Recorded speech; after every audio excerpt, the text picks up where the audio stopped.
মুরব্বী আপনার নামটা কি? আকরাম। আকরাম।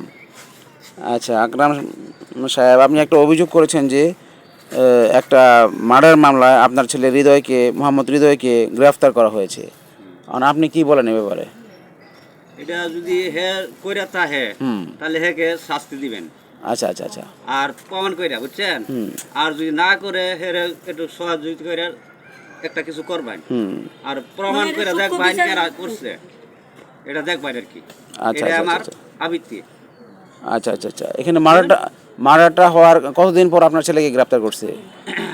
2-2.5 মাসের পর। 2.5 মাস পর। হে তো বাইতে চায় আচ্ছা আচ্ছা গাড়ি আচ্ছা। চালায়। গাড়ি করে চালায়, হ্যাঁ। আচ্ছা, এখন আপনি চাচ্ছেন যে এটা মানে সুষ্ঠু তদন্ত হয়ে ন্যায় বিচার হোক? ন্যায় বিচারক।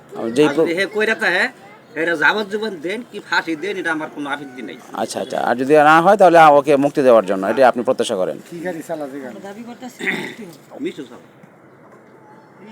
তাহলে আপনি ন্যায় বিচার চান, এবং আপনার ছেলে যদি কোনো কারণবশত জড়িত থাকে তাহলে আপনি শাস্তি চাচ্ছেন। হ্যাঁ। আর কি চাচ্ছেন? আপনি যদি না হয় তাহলে আপনি কি চান? তাহলে ফাঁসি দেন বা মাইরা আলেন, তো আমার কোনো আপত্তি নেই, যদি মাইরা থাকে আর কি। আচ্ছা আচ্ছা। আর যদি সে এরকম না হয়, না করে, তাহলে তাকে হ্যাঁ, সে যেন মুক্তি পায়। আর যারা করছে আমরা মনে করি যে তাদের শাস্তি হোক, এটাই। আচ্ছা আচ্ছা আচ্ছা। কিন্তু অপরাধী যেন প্রকাশ না করতে পারে। ঠিক আছে, ঠিক আছে। আমরা জানি মা সন্তান যেন অন্যায় না করে এরা শাস্তি না পায়, আমরা এটাই চাই। আচ্ছা ঠিক আছে, ধন্যবাদ।